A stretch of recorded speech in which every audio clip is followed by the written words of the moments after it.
السلام علیکم ورحمۃ اللہ وبرکاتہ۔ کیا حال چال ہیں سب کے؟ اللہ تعالیٰ آپ کو، آپ کے پیاروں کو اپنے حفظ و امان میں رکھے، آمین۔ اللہ کے بابرکت نام کے ساتھ اپنا آج کا سبق شروع کرتے ہیں۔ اعوذ باللہ من الشیطان الرجیم، بسم اللہ الرحمن الرحیم۔ رب اشرح لی صدری ویسر لی امری واحلل عقدۃ من لسانی یفقہوا قولی واجعل لی وزیرا من اہلی ربنا زدنا علما ربنا زدنا علما ربنا زدنا علما اللہم فقہنا فی الدین، آمین۔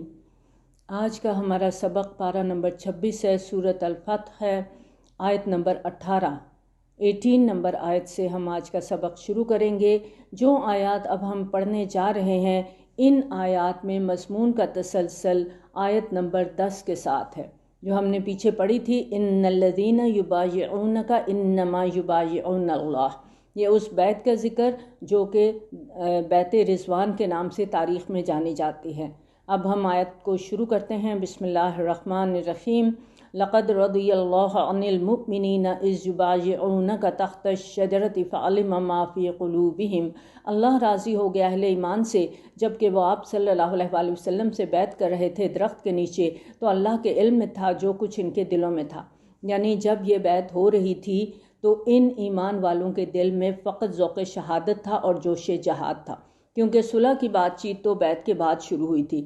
فَأَنزَلَ السَّكِينَةَ عَلَيْهِمْ وَأَثَابَهُمْ فَتْحًا قَرِيبًا، تو اللہ نے ان پر سکینت نازل کر دی اور انہیں بدلے میں ایک قریبی فتح بخشی۔ اشارہ ہے فتح خیبر کی طرف جو حدیبیہ سے واپسی کے بعد جلد ہی ظہور میں آئی تھی۔ 7 ہجری میں یہ مارکہ ہوا تھا۔ وَمَغَانِمَ كَثِيرَةً يَأْخُذُونَهَا، اور بہت سی اموال غنیمت جو وہ حاصل کریں گے۔ وَكَانَ اللَّهُ عَزِيزًا حَكِيمًا، اور اللہ زبردست اور حکمت والا ہے۔ وَعَدَكُمُ اللَّهُ مَغَانِمَ كَثِيرَةً تَأْخُذُونَهَا فَعَجَّلَ لَكُمْ هَٰذِهِ، اے مسلمانوں اللہ تم سے وعدہ کرتا ہے بہت سی اموال غنیمت کا جنہیں تم حاصل کرو گے، بس یہ فتح تو اس نے تمہیں فوری طور پر عطا کر دی ہے۔ یہاں پر اس فتح سے مراد صلح حدیبیہ ہے جس کا ذکر سورت کے آغاز میں ہوا۔ آیت نمبر 1 میں ہم نے پڑھا اِنَّا فَتَحْنَا لَكَ فَتْحًا مُبِينًا وَكَفَّ أَيْدِيَ النَّاسِ عَنْكُمْ، اور اس نے روک لیا لوگوں کے ہاتھوں کو تم سے۔ ظاہر ہے اس موقع پر اگر جنگ ہوتی تو قریش بھی اپنی طاقت کا مظاہرہ کرتے تو مسلمانوں کا بھی کچھ نہ کچھ نقصان ہو جاتا۔ وَلِتَكُونَ آیَةً لِّلْمُؤْمِنِينَ وَيَهْدِيَكُمْ صِرَاطًا مُّسْتَقِيمًا، تاکہ یہ اہل ایمان کے لیے ایک نشانی بن جائے اور وہ تمہاری رہنمائی فرمائے سیدھے رستے کی طرف۔ یعنی اس کے بعد اقامت دین کے لیے تمہاری اجتماعی جد و جہد کامیابی کے مراحل جلد از جلد طے کر لے۔ اور کچھ فتوحات اور بھی ہیں جن پر ابھی تمہیں قدرت حاصل نہیں ہوئی، اللہ ان کا بھی احاطہ کیے ہوئے ہے۔ یعنی اس کے فوراً بعد تمہیں خیبر کی فتح حاصل ہوگی، پھر مکہ فتح ہوگا، اور اس کے علاوہ سرزمین عرب سے باہر بھی بہت سی فتوحات اللہ تعالیٰ نے تمہارے لیے رکھی ہیں، اور ان فتوحات کے بارے میں آیت نمبر 16 میں بھی پیشین گوئی کی گئی ہے۔ وَكَانَ اللَّهُ عَلَىٰ كُلِّ شَيْءٍ قَدِيرًا، اور اللہ ہر چیز پر قادر ہے۔ وَلَوْ قَاتَلَكُمُ الَّذِينَ كَفَرُوا لَوَلَّوُا الْأَدْبَارَ ثُمَّ لَا يَجِدُونَ وَلِيًّا وَلَا نَصِيرًا، اور اگر یہ کافر قریش مکہ تم سے جنگ کرتے تو لازماً پیٹ پھیر جاتے اور پھر نہ پاتے وہ اپنے لیے کوئی حمایتی اور نہ کوئی مددگار۔ یہ اللہ کا وہ دستور ہے جو پہلے سے چلا آ رہا ہے۔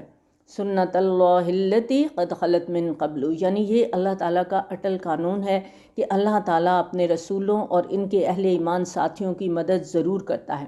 تو اگر قریش مکہ اس موقع پر نبی صلی اللہ علیہ وآلہ وسلم کے ساتھ جنگ کرتے تو اللہ اپنی سنت کے مطابق آپ لوگوں کی مدد کرتا، اور ایسی صورت میں انہیں پیٹھ دکھانا پڑتی اور شکست ان کا مقدر بنتی۔ وَلَن تَجِدَ لِسُنَّتِ اللَّهِ تَبْدِيلًا، اور تم ہرگز نہیں پاؤ گے اللہ کے قانون میں کوئی تبدیلی، اور وہی ہے جس نے روک دیا ان کے ہاتھ تمہاری طرف بڑھنے سے اور تمہارے ہاتھ ان کی طرف بڑھنے سے مکہ کی وادی میں، اس کے بعد کہ اس نے تمہیں ان پر فتح دے دی تھی۔ یعنی اللہ تعالیٰ کی طرف سے قریش مکہ کے حوصلے پست کر دیے گئے تھے، جس کی وجہ سے ان کے لیے مسلمانوں کا مقابلہ کرنا ممکن نہیں رہا تھا۔ انہوں نے اپنی تمام تر طاقت کے باوجود مسلمانوں کے ساتھ صلح کر لی، اور اس صلح میں اگلے سال مسلمانوں کو عمرہ کرنے اور اس دوران مکہ شہر کو 3 دن کے لیے مکمل طور پر خالی کر دینے جیسی شرائط بھی شامل تھی۔ اگر ہم دیکھیں تو قریش مکہ کے لیے مسلمانوں کو اپنا ہم پلہ سمجھتے ہوئے صلح کر لینا اور ایسی شرائط تسلیم کر لینا یہ موت کا سامنا کرنے سے بھی زیادہ مشکل تھا۔ بہرحال اس موقع پر اللہ تعالیٰ نے انہیں اندرونی طور پر اتنا کمزور کر دیا کہ وہ سب کچھ قبول کرنے پر آمادہ ہو گئے، اور اس کے مقابلے میں مسلمانوں سے وہ صرف ایک بات منوا سکے کہ مسلمان اس سال عمرہ نہیں کریں گے تاکہ وقتی طور پر ان کی ناک کٹنے سے بچ جائے۔ وَكَانَ اللَّهُ بِمَا تَعْمَلُونَ بَصِيرًا، اور جو کچھ تم لوگ کر رہے ہو اللہ اسے دیکھ رہا ہے۔ وہی لوگ ہیں جنہوں نے کفر کیا اور تمہیں روکے رکھا مسجد حرام تک جانے سے، اور قربانی کے جانور بھی روکے گئے اپنی جگہ پر۔ یہ ان جرائم کا تذکرہ ہے جن کا ارتکاب قریش مکہ نے اس پورے واقعے کے دوران کیا تھا۔ انہوں نے نہ صرف مسلمانوں کو احرام کی حالت میں ہوتے ہوئے بھی بیت اللہ کا طواف کرنے سے روکا، بلکہ ان کے قربانی کے جانوروں کو بھی قربان گاہوں تک نہیں پہنچنے دیا۔ اس سب کچھ کے باوجود اللہ تعالیٰ نے فریقین کے ہاتھوں کو ایک دوسرے کی طرف بڑھنے سے روک دیا اور ممکنہ جنگ کو ٹال دیا۔ اللہ تعالیٰ کے اس فیصلے میں جو حکمت تھی اب آگے اس کا ذکر کیا جا رہا ہے۔ اور اگر نہ ہوتے مکہ میں موجود ایسے مومن مرد اور مومن عورتیں جنہیں تم نہیں جانتے تھے، اندیشہ تھا کہ تم لوگ انہیں بھی کچل دیتے تو ان کے بارے میں تم پر الزام آ جاتا بے خبری میں۔ عین موقع پر جنگ کو روکنے میں دراصل یہ حکمت پوشیدہ تھی کہ اس وقت مکہ میں بہت سے اہل ایمان افراد موجود تھے جو کسی نہ کسی مجبوری کی وجہ سے ہجرت نہیں کر سکے تھے۔ ان میں بوڑھے بھی تھے، مریض بھی تھے، عورتیں بھی تھیں۔ چنانچہ ایسے لوگوں کی شہر میں موجودگی کی صورت میں جب جنگ شروع ہو جاتی تو یہ بے گناہ لوگ بھی اس میں پس جاتے، اور الٹا مسلمانوں پر الزام آتا کہ انہوں نے اپنے ہی اہل ایمان ساتھیوں کو قتل کر دیا۔ تو اللہ تعالیٰ نے اسی لیے ممکنہ جنگ کو روکا اور مسلمانوں کو بغیر لڑے صلح کی شکل میں فتح دے دی۔ لِيُدْخِلَ اللَّهُ فِي رَحْمَتِهِ مَن يَشَاءُ، اور یہ جنگ اس لیے روکی گئی تاکہ اللہ داخل کرے اپنی رحمت میں جس کو چاہے، اور اگر وہ اہل ایمان علیحدہ ہو چکے ہوتے تو ان اہل مکہ میں سے جو کافر تھے ان کو ہم ایک دردناک عذاب کا مزہ چکھا دیتے۔ یعنی اگر وہ کمزور، معذور، بوڑھے لوگ، عورتیں، اہل ایمان اس وقت تک مکہ سے نکل چکے ہوتے تو پھر اللہ تعالیٰ فرماتے ہیں ہم یہ جنگ ہونے دیتے اور مسلمانوں کے ہاتھوں قریش مکہ کو ان کے جرائم کی بدترین سزا دلواتے۔ اذ جعل الذین کفروا فی قلوبہم الحمیۃ حمیۃ الجاہلیہ، جب ان کافروں نے اپنے دلوں میں حمیت بٹھا لی، جاہلیت کی حمیت۔ قریش مکہ نے اس موقع پر جس حمیت کا مظاہرہ کیا تھا وہ سراسر جاہلیت کی حمیت تھی۔ ان کے دلوں میں قوم پرستی، آبا پرستی اور روایت پرستی کا تعصب کوٹ کوٹ کے بھرا ہوا تھا، اور اسی تعصب کی بنا پر انہوں نے فیصلہ کیا تھا کہ وہ ان لوگوں کو عمرہ ادا کرنے کی اجازت نہیں دیں گے جو اپنے باپ دادا کے دین سے پھر کر بے دین ہو چکے ہیں۔ تو اللہ نے سکینت نازل کر دی اپنے رسول صلی اللہ علیہ وآلہ وسلم پر اور اہل ایمان پر، اور اس نے لازم کر دیا ان پر تقوی کی بات کو، اور وہ اس کے زیادہ حقدار بھی ہیں اور اس کے اہل بھی ہیں، اور اللہ ہر چیز کا علم رکھتا ہے۔ لقد صدق اللہ رسولہ الرؤیا بالحق، اللہ نے اپنے رسول صلی اللہ علیہ وآلہ وسلم کو بالکل سچا خواب دکھایا حق کے ساتھ۔ یہ اس خواب کا ذکر ہے جس کی بنیاد پر نبی صلی اللہ علیہ وآلہ وسلم نے عمرے کا ارادہ فرمایا تھا اور مسلمانوں کو ساتھ چلنے کے لیے ترغیب دی تھی۔ نبی صلی اللہ علیہ وآلہ وسلم نے خواب میں خود کو مسلمانوں کے ساتھ عمرہ کرتے ہوئے دیکھا۔ آپ نے اپنے اس خواب کا تذکرہ صحابہ کرام رضی اللہ تعالیٰ عنہم سے سرعام کیا، اور چونکہ رسول کا خواب وحی کے درجے میں ہوتا ہے اس لیے صلح حدیبیہ کے نتیجے میں عمرہ اگلے سال پر ملتوی ہو گیا۔ تو ایسی صورت میں نبی صلی اللہ علیہ وآلہ وسلم کے خواب کے بارے میں وضاحت ضروری تھی کہ ایسا نہ ہو کہ کسی کے ذہن میں یہ شبہ جنم لے کہ نعوذ باللہ نبی صلی اللہ علیہ وآلہ وسلم کا خواب سچا نہیں تھا۔ اور اس ضمن میں جب نبی صلی اللہ علیہ وآلہ وسلم سے سوال کیا گیا تو آپ نے فرمایا کہ میں نے یہ خواب دیکھا تھا کہ ہم عمرہ کریں گے، لیکن یہ نہیں کہا تھا کہ ضرور اسی سال کریں گے۔ تو اس آیت میں پیشگی خبر دی جا رہی ہے کہ تم لوگ اللہ کے رسول صلی اللہ علیہ وآلہ وسلم کے خواب کے عین مطابق عمرہ ادا کرو گے۔ چنانچہ اگلے ہی سال 7 ہجری کو نبی صلی اللہ علیہ وآلہ وسلم نے مسلمانوں کے ہمراہ عمرہ ادا کیا، اور تاریخ میں یہ عمرہ عمرۃ القضاء کے نام سے مشہور ہے۔ اے مسلمانوں، تم لازماً داخل ہوگے مسجد الحرام میں انشاءاللہ پورے امن کے ساتھ، اپنے سروں کو منڈواتے ہوئے اور بالوں کو ترشواتے ہوئے، اور اس وقت تمہیں کوئی اندیشہ نہیں ہوگا۔ اور اگلے سال یہ پیشین گوئی حرف بحرف سچ ثابت ہوئی۔ اگلے سال جب مسلمان عمرہ ادا کرنے کے لیے مکہ میں داخل ہوئے تو پورا شہر خالی تھا۔ قریش اپنے گھروں کو چھوڑ کر 3 دن کے لیے پہاڑوں پر چلے گئے تھے۔ اس دوران مسلمان مکہ میں مقیم رہے اور انہوں نے پورے اطمینان سے عمرہ ادا کیا۔ فَعَلِمَ مَا لَمْ تَعْلَمُوا فَجَعَلَ مِن دُونِ اللَّهِ ذَلِكَ فَتْحًا قَرِيبًا، تو اللہ وہ کچھ جانتا ہے جو تم نہیں جانتے، تو اس کے علاوہ اس نے تمہارے لیے ایک قریب کی فتح بھی رکھی ہے۔ اس سے مراد فتح خیبر ہے، جس کا ذکر اس سے پہلے آیت نمبر 15 میں بھی ہو چکا ہے۔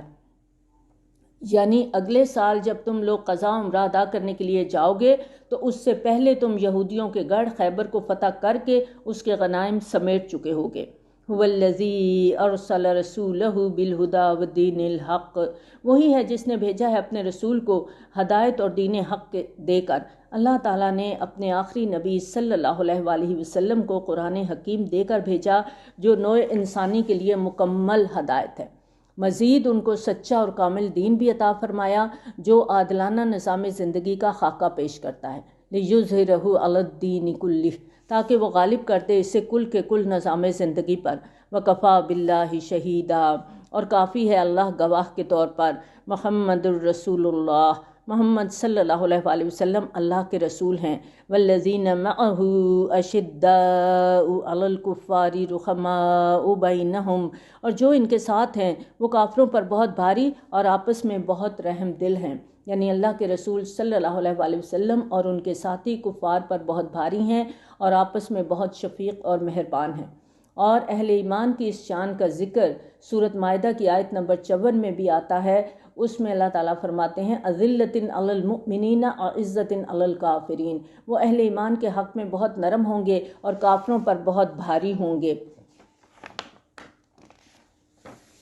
تراہم رکعا سجدا یبتغون فضلا من اللہ ورضوانا، تم دیکھو گے انہیں رکوع کرتے ہوئے، سجدہ کرتے ہوئے، وہ ہر آن اللہ کے فضل اور اس کی رضا کے متلاشی رہتے ہیں۔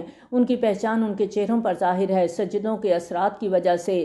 یہ ہے ان کی مثال تورات میں، اور انجیل میں ان کی مثال یوں ہے جیسے ایک کھیتی ہو جس نے نکالی اپنی کونپل، پھر اس کو تقویت دی، پھر وہ سخت ہوئی، پھر وہ اپنے تنے پر کھڑی ہو گئی، جو یہ کاشتکار کو بڑی بھلی لگتی ہے۔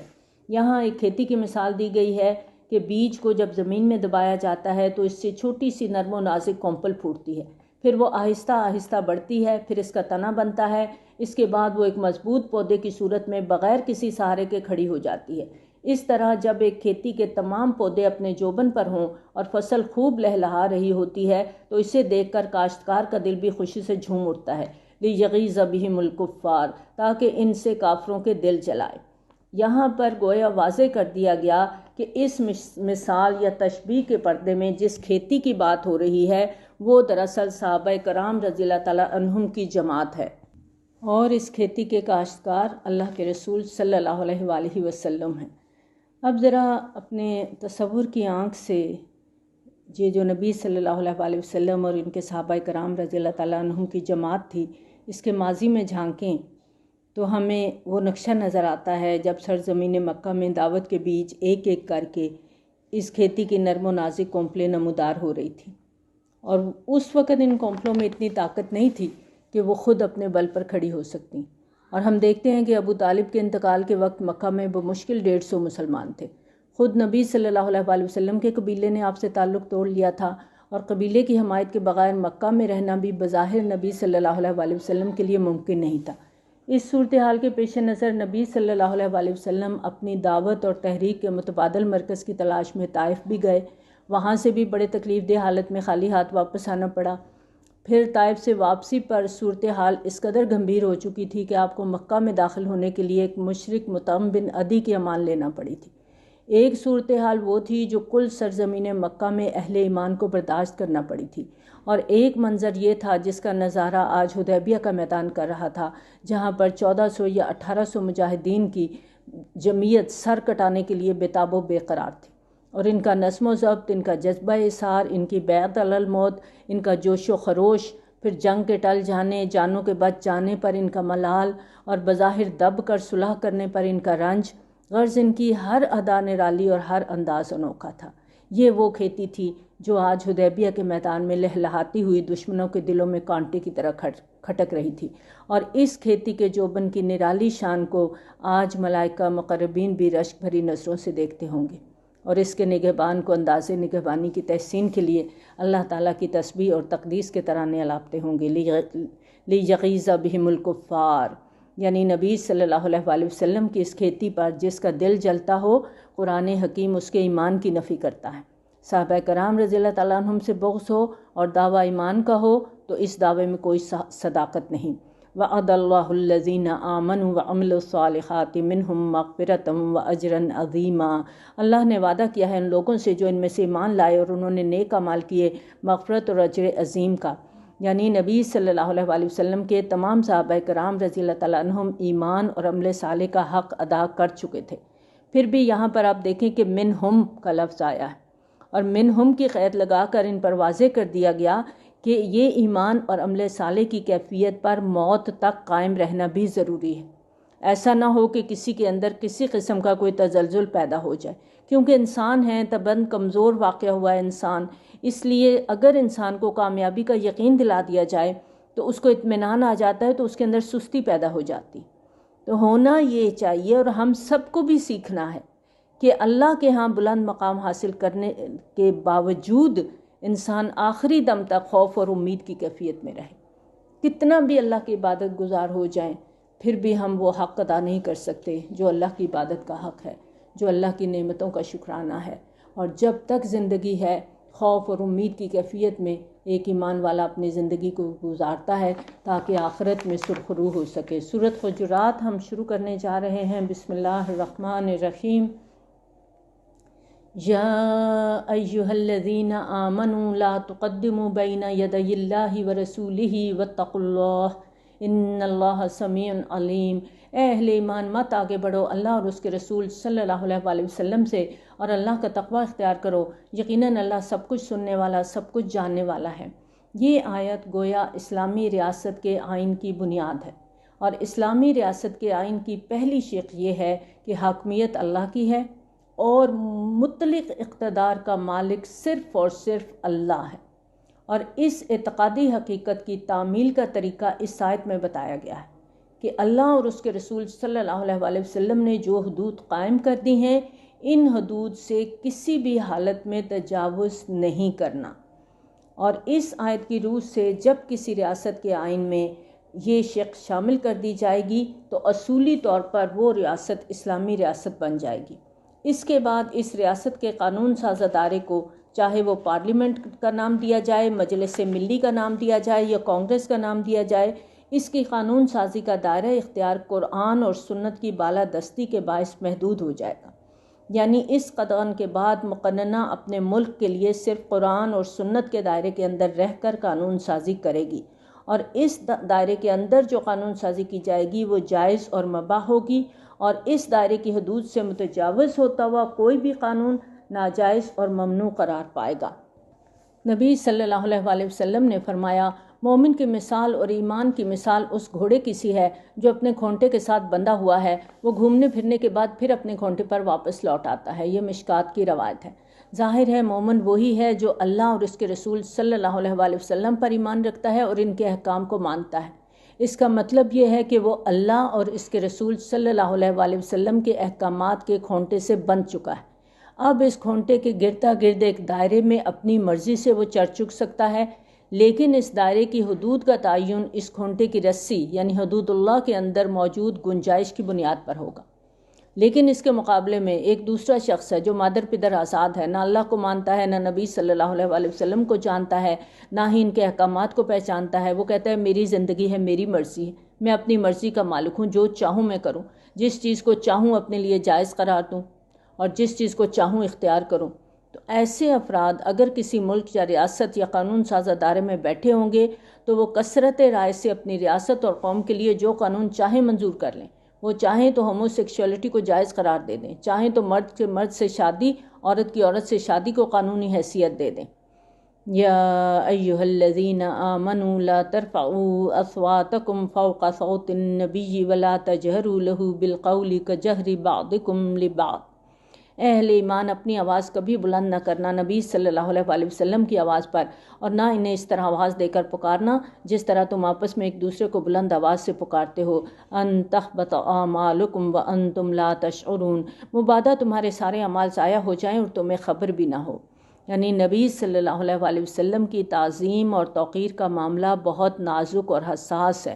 اس معاملے میں چوکنا الرٹ ہونے کی ضرورت ہے، اس معاملے میں ہوشیار رہنے کی ضرورت ہے۔ ایسا نہ ہو کہ نبی صلی اللہ علیہ وآلہ وسلم کی شان میں کسی معمولی سی بے ادبی سے تمہارے نیک اعمال ضائع ہو جائیں، اور تم اس زوم میں رہو کہ میں تو پکا سچا مسلمان ہوں، ہمیشہ کبائر سے بچ کر رہتا ہوں، کبھی چوری نہیں کی، ڈاکہ نہیں ڈالا، زناکاری نہیں کی، شراب نہیں پی۔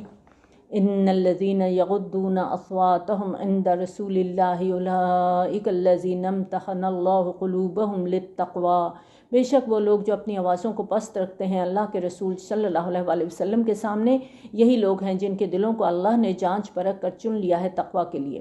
پچھلی آیت میں جو حکم منفی انداز میں دیا گیا، اب اسی حکم کو شاباش کے لیے مثبت انداز میں دہرایا گیا ہے، یعنی اللہ تعالیٰ کو اپنے رسول صلی اللہ علیہ وآلہ وسلم کے ادب کے حوالے سے آپ کے صحابہ کرام رضی اللہ تعالیٰ عنہم کا طرز عمل اس قدر پسند آیا ہے کہ اس بنیاد پر اس نے ان کے دلوں کو تقوی کے نور سے خاص طور پر منور کرنے کے لیے منتخب کر لیا۔ لہم مغفرۃ و اجر عظیم، اور ان کے لیے مغفرت بھی ہے اور بہت بڑا اجر بھی۔ ان الذین ینادونک من وراء الحجرات اکثرهم لا یعقلون، بے شک وہ لوگ جو نبی صلی اللہ علیہ وآلہ وسلم کو پکارتے ہیں حجروں کے پیچھے سے، اور ان میں سے اکثر وہ ہیں جو عقل نہیں رکھتے۔ یہ بعض اوقات جب نبی صلی اللہ علیہ وآلہ وسلم اپنے حجرہ مبارک میں تشریف فرما ہوتے تو بدوی قسم کے لوگ باہر کھڑے ہو کر آپ کو آوازیں دینا شروع کر دیتے اور اونچی اونچی آواز میں چیختے، یا محمد اخرج الینا۔ تو نبی صلی اللہ علیہ وآلہ وسلم کے گھر تشریف لے جانے، آرام فرمانے اور گھر سے باہر رونق افروز ہونے کے اپنے معمولات تھے۔ یہاں دو ٹوک انداز میں بتا دیا گیا کہ وقت بے وقت گھر سے باہر کھڑے ہو کر لوگوں کو آپ صلی اللہ علیہ وآلہ وسلم کو بے باکانہ انداز میں آوازیں دینے کا یہ طرز عمل اللہ تعالیٰ کو سخت ناپسند ہے۔ کسی کے گھر سے باہر بلانے کا یہ انداز اور طریقہ یہ تو عام معاشرتی آداب کے بھی خلاف ہے، کجا یہ کہ نبی صلی اللہ علیہ وآلہ وسلم کو اس طرح پکارا جائے۔ وَلَوْ أَنَّهُمْ صَبَرُوا حَتَّى تَخْرُجَ إِلَيْهِمْ لَكَانَ خَيْرًا لَهُمْ وَاللَّهُ غَفُورٌ رَحِيمٌ، اور اگر وہ صبر کرتے یہاں تک کہ آپ خود ان کے پاس نکل کر آ جاتے تو یہ ان کے حق میں بہتر ہوتا۔ بہرحال اللہ بہت بخشنے والا، بہت رحم کرنے والا ہے، کہ کیونکہ یہ بدوی لوگ ہیں، آداب معاشرت سے ناآشنا ہیں، خلاف ادب جو حرکتیں کرتے ہیں یہ جان بوجھ کر نہیں کرتے، بلکہ یہ وہ لوگ ہیں اکثرهم لا یعقلون، اکثریت عقل سے خالی ہے۔ اس لیے اپنے گزشتہ طرز عمل کے حوالے سے تو انہیں معافی کی توقع رکھنی چاہیے، کیونکہ اللہ تعالیٰ غفور و رحیم ہے، لیکن آئندہ کسی سے ایسی کوئی حرکت نہیں ہونی چاہیے۔ یا ایہا الذین آمنوا ان جاءکم فاسق بنبأ فتبینوا، اے اہل ایمان اگر تمہارے پاس کوئی فاسق شخص کوئی بڑی خبر لے کر آئے تو تم تحقیق کر لیا کرو، یعنی اگر خبر دینے والا شخص تمہارے خیال کے مطابق متقی نہیں ہے تو اس خبر کے مطابق کوئی اقدام کرنے سے پہلے اچھی طرح تحقیق کر لو۔ ہو سکتا ہے اس نے کوئی غلط اطلاع دی ہو کہ فلاں قبیلہ حملے کے لیے تیاری کر رہا ہے اور تم تحقیق کیے بغیر اس قبیلے پر خامخواہ چڑھائی کر دو۔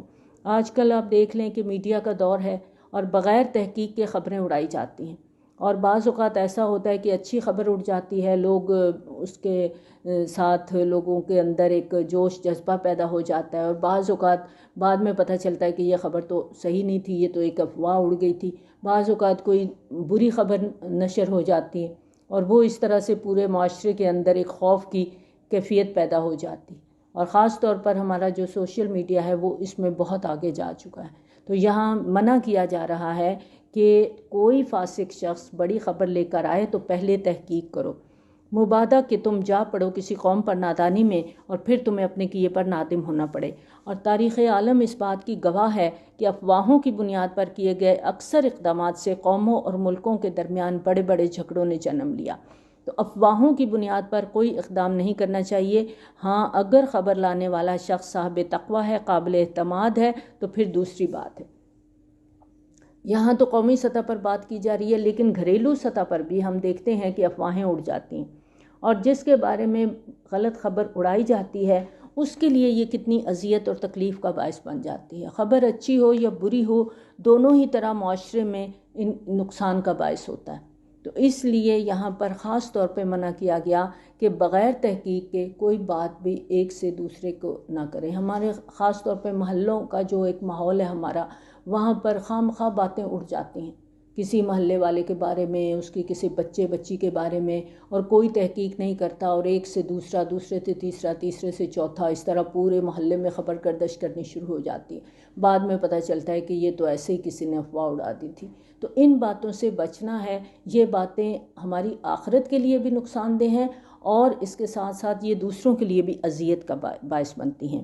وَاعْلَمُوا أَنَّ فِيكُمْ رَسُولَ اللَّهِ، اور جان لو کہ تمہارے درمیان اللہ کا رسول صلی اللہ علیہ وآلہ وسلم موجود ہے۔ انسانی سطح پر نبی صلی اللہ علیہ وآلہ وسلم کے مختلف لوگوں کے ساتھ مختلف رشتے تھے۔ بعض خواتین کے آپ شوہر تھے، بعض کے باپ تھے، مردوں میں سے بعض آپ کے داماد تھے، بعض بھتیجے، بعض کے آپ سسر تھے۔ تو اس حساس معاملے میں دو ٹوک انداز میں خبردار کر دیا گیا کہ تم میں سے کوئی کسی وقت بھی یہ حقیقت نہ بھولے کہ محمد بن عبداللہ جو تمہارے درمیان موجود ہیں یہ اللہ کے رسول صلی اللہ علیہ وآلہ وسلم ہیں۔ لہٰذا اللہ کے رسول صلی اللہ علیہ وآلہ وسلم کی یہ حیثیت تم میں سے ہر ایک کے سامنے ہر حال میں مقدم رہنی چاہیے، اور آپ کا کوئی رشتہ دار محض اپنے کسی مخصوص رشتے کی بنا پر نبی صلی اللہ علیہ وآلہ وسلم کے ساتھ کوئی معاملہ کرنے کا کبھی خیال ذہن میں نہ لائے۔ اگر وہ تمہارا کہنا مانا کرے اکثر معاملات میں تو تم لوگ مشکل میں پڑ جاؤ، یعنی ہر معاملے میں تمہیں چاہیے کہ تم نبی صلی اللہ علیہ وآلہ وسلم کی مرضی اور منشا کو سامنے رکھو، اور نبی صلی اللہ علیہ وآلہ وسلم سے یہ توقع نہ رکھو کہ وہ فیصلے کرتے ہوئے تم لوگوں کی مرضی کا خیال کریں گے۔ لیکن اے نبی صلی اللہ علیہ وآلہ وسلم کے ساتھیوں، اللہ نے تمہارے نزدیک ایمان کو بہت محبوب بنا دیا ہے اور اسے تمہارے دلوں کے اندر کھبا دیا ہے، اور اس نے تمہارے نزدیک بہت ناپسندیدہ بنا دیا ہے کفر، فسق اور نافرمانی کو۔ یہی لوگ ہیں جو سیدھے راستے پر ہیں۔ صحابہ کرام رضی اللہ تعالیٰ عنہم کی شان بیان ہو رہی ہے یہاں پر، فضلا من اللہ و نعمہ، اللہ کی طرف سے بہت بڑے فضل اور انعام کی بنا پر، واللہ علیم حکیم، اور اللہ ہر چیز کا علم رکھنے والا کمال حکمت والا ہے۔ اب ایک اور حکم دیا جا رہا ہے، وَإِن طَائِفَتَانِ مِنَ الْمُؤْمِنِينَ اقْتَتَلُوا فَأَصْلِحُوا بَيْنَهُمَا، اور اگر اہل ایمان میں سے دو گروہ آپس میں لڑ پڑیں تو ان کے درمیان صلح کرا دیا کرو، کیونکہ اہل ایمان بھی آخر انسان ہیں، ان کے درمیان بھی اختلافات ہو سکتے ہیں، اور کسی خاص صورتحال میں اختلافات بڑھ کر جنگ اور قتال کی صورت بھی اختیار کر سکتے ہیں۔ چنانچہ کہیں ایسی صورتحال اگر پیدا ہو جائے تو امت مسلمہ کے تمام افراد پر یہ ذمہ داری عائد ہوتی ہے کہ وہ دونوں فریقین کے درمیان صلح کروائیں۔ اگر مسلمانوں کے دو فریق آپس میں لڑ رہے ہوں تو باقی مسلمان خاموش تماشائی بن کر نہ بیٹھیں، کیونکہ اگر ان کے درمیان صلح نہ کرائی گئی تو مسلمانوں کی جمعیت اور ان کی طاقت میں رکاوٹ آئے گی، جس کی وجہ سے مجموعی طور پر مسلمانوں کی طاقت اور غلبہ دین کی جد و جہد کو نقصان پہنچے گا۔ تو کسی بھی ملک یا خطے کے مسلمانوں کے باہمی جھگڑوں کو ختم کرانا یہ باقی مسلمانوں کا دینی فریضہ ہے۔ اور یہ اس کے ساتھ ساتھ ہم اس بات کو بھی ذہن میں رکھیں کہ جو محلوں کے اندر لڑائیاں ہو جاتی ہیں یا خاندانوں میں لڑائیاں ہو جاتی ہیں، وہاں پہ بھی ہمیں تماشائی نہیں بننا، کوشش کرنی ہے کہ آپس میں جو دو لوگ لڑ رہے ہیں تو ان کا بیچ بچاؤ کرایا جائے، اور پھر دونوں فریقوں کی بات سن کے ان کا آپس میں پیچ اپ کرا دیا جائے۔ یہ بہترین طریقہ ہے اور اس کا بہت زیادہ اجر بھی ہمیں حدیث سے پتہ چلتا ہے۔ ہمارے ہاں تو آج یہ ہو چکا ہے کہ دو لوگ لڑ رہے ہوتے ہیں اور تیسرا بجائے ان کو چھڑوانے کے ویڈیو بنانی شروع کر دیتا ہے۔ فَإِن بَغَتْ إِحْدَاهُمَا عَلَى الْأُخْرَى فَقَاتِلُوا الَّتِي تَبْغِي، پھر اگر ان میں سے ایک فریق دوسرے پر زیادتی کر رہا ہو تو تم جنگ کرو اس کے ساتھ جو زیادتی کر رہا ہے، یعنی اگر فریقین میں صلح کرا دی گئی لیکن اس کے بعد بھی ایک فریق اس صلح کی پابندی نہیں کر رہا اور مسلسل زیادتی کر رہا ہے دوسرے فریق کے اوپر، تو اس کا مطلب یہ ہے کہ وہ پوری امت مسلمہ اور پوری ملت اسلامیہ کو چیلنج کر رہا ہے۔ تو ایسی صورت میں ملت کی ذمہ داری ہے کہ وہ زیادتی کرنے والے فریق کے خلاف بھرپور طاقت استعمال کرے، حتیٰ تفیء الی امر اللہ، یہاں تک کہ وہ لوٹ آئے اللہ کے حکم کی طرف۔ فَإِن فَاءَتْ فَأَصْلِحُوا بَيْنَهُمَا بِالْعَدْلِ وَأَقْسِطُوا إِنَّ اللَّهَ يُحِبُّ الْمُقْسِطِينَ، پھر اگر وہ لوٹ آئے تو ان دونوں کے درمیان صلح کرا دو عدل کے ساتھ، اور دیکھو انصاف کرنا، بے شک اللہ انصاف کرنے والوں کو محبوب رکھتا ہے۔ یعنی ایسا نہ ہو کہ زیادتی کرنے والے فریق کے خلاف طاقت کے استعمال کے دوران تم لوگ انصاف کا دامن ہاتھ سے چھوڑ بیٹھو۔ طاقت کا استعمال صرف انصاف کے تقاضے پورے کرنے کی حد تک ہوگا، ایک زیادتی کو روکنے کے لیے مزید کسی زیادتی کی اجازت نہیں دی جا سکتی۔ جیسا کہ پیچھے بھی ہم نے پڑھا تھا کہ ظلم کا بدلہ لیا جا سکتا ہے لیکن اتنا جتنا کسی نے ظلم کیا ہے، اگر آپ اس سے بڑھ جائیں گے تو پھر آپ ظالم بن جائیں گے۔ انما المؤمنون اخوۃ فاصلحوا بین اخویکم، یقیناً تمام اہل ایمان آپس میں بھائی بھائی ہیں، بس اپنے دو بھائیوں کے درمیان صلح کرا دیا کرو۔ گھروں میں بھی لڑائی جھگڑے ہو جاتے ہیں، خاندانوں میں بھی لڑائی جھگڑے ہو جاتے ہیں۔ اللہ کا حکم ہے کہ اس میں پارٹی نہیں بننا، بلکہ دونوں فریقوں کی بات سن کر کوشش یہ کرنی ہے کہ آپس میں ان کی صلح ہو جائے۔ واتقوا اللہ لعلکم ترحمون، اور اللہ کا تقوی اختیار کرو تاکہ تم پر رحم کیا جائے۔